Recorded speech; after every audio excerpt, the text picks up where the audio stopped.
We have introduced these single and 2 qubit gates for the minimal case of just having as many qubits as required for the definitions, but we can also apply them to systems containing additional qubits. And this simply brings us back to the case of composed systems that we discussed in the background section on quantum mechanics. So we could have a composed system made out of many qubits, and then we could apply a single qubit gate, for instance, to this one here, or we could apply a 2 qubit gate to any of these pairs. First of all, I want to introduce a graphical representation. So here we have 5 qubits, and we apply a single qubit gate to the second one, and this would just be a black box acting on this qubit.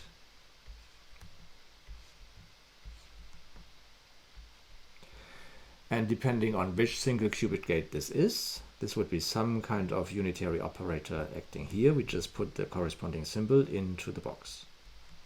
For general 2 qubit gates, this representation would be a little bit cumbersome because they do not need to act on neighboring qubits, but we only need the controlled NOT operation, and for this we can use our specialized symbol.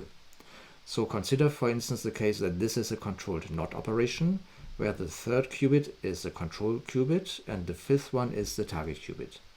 So again, we have these 5 qubits,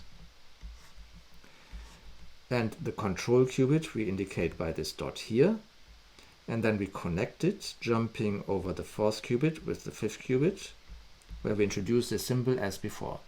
So this would be the graphical representation of this particular controlled NOT operation.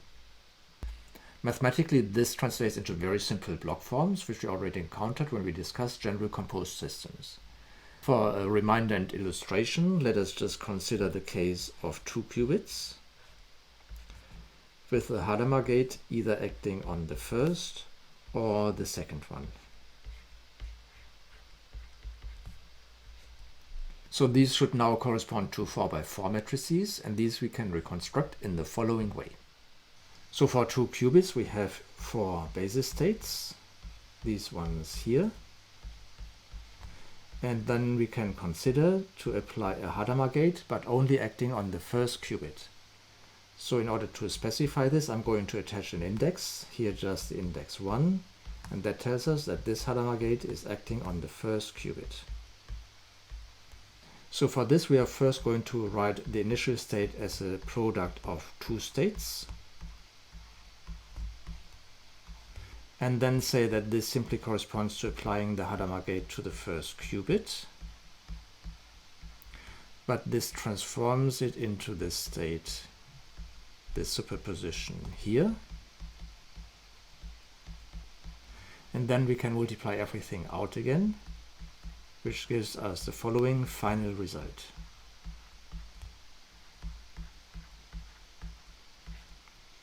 And looking at this example, we see that the result is actually quite simple.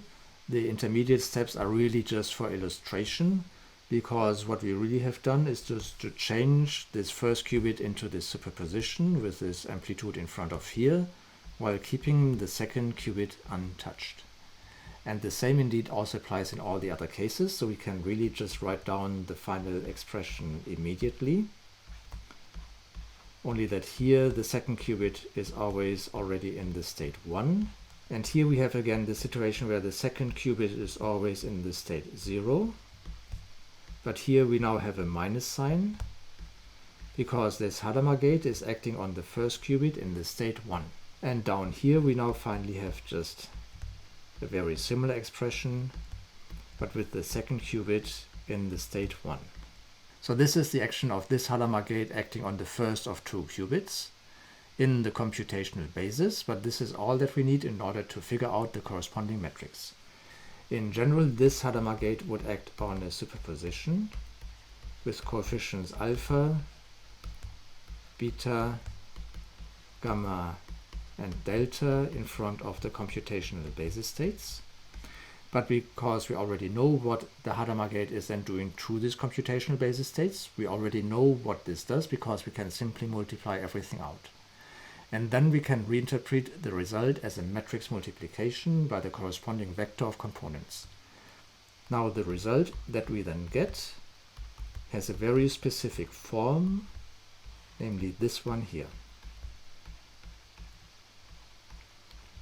So this is a 4x4 matrix, which I've immediately written in terms of blocks of 2x2 matrices involving identity matrices. And now we see that this has exactly the same structure that we encountered when we discussed operators for composite systems. In particular, here the form of an operator acting on the first of two parts in a composite system. And in essence, what we have done here is really repeat the steps that we did there. And because of this, we can also immediately write down the Hadamard gate acting on the second qubit. This will simply also be of a block form, but now with the single qubit Hadamard gates placed on the diagonal, and on the off diagonal we have 2x2 blocks of vanishing matrices. So this is again just like in the discussion of composite systems for a general operator acting on the second of two parts in a composite system. So in here, H is simply this 2x2 matrix. This is a very simple pattern that simply continues when we add additional qubits. For instance, when we have 3 qubits, then we could have the Hadamard gate either acting on the first one, or on the second one, or on the third one.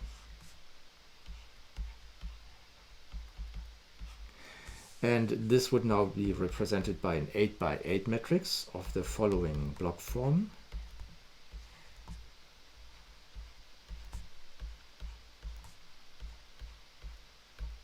Again involving identity matrices, but these are now 4x4 identity matrices. And for the Hadamard gate acting on the third qubit, this is still an 8x8 matrix, which simply has 4 2x2 matrices of the normal Hadamard gate on the diagonal, and everything else is just filled out by 2x2 vanishing matrices.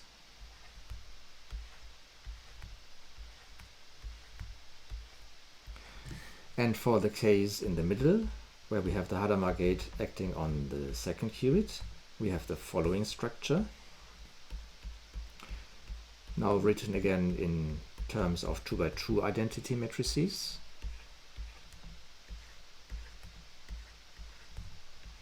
But this now just looks like this. Here we have 4x4 blocks on the diagonal, which just coincide with the 4x4 matrices that we encountered in the previous example, when we had a Hadamard gate also acting on the second qubit, but of a system that only had 2 qubits and not 3. These constructions naturally generalize to other situations. So for instance, single qubit gates which are different from the Hadamard gates, there we would simply start from the corresponding 2x2 matrices and convert them into these block forms. And they also naturally generalize to systems with even more qubits. But in practice, we will never need any larger matrices. Almost all our calculations will involve 2x2 and 4x4 matrices. And this is because we have other powerful techniques to carry out these calculations, such as I illustrated when I re-derived the block forms for the system with 2 qubits. And indeed, we will see many examples of this in the remainder of this chapter. Let us look at an example involving the controlled NOT gate. For the case where the first qubit is a control qubit, and the third qubit is the target qubit. So this would be C13, and we can write this in a block form using again 2x2 matrices, identity matrices, and Pauli X matrices.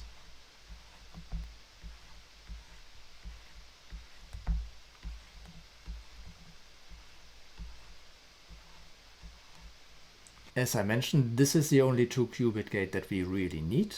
In particular, along with our single qubit gates, this will be enough to create entanglement. And in order to see this, I'm now going to turn to the composition of gates.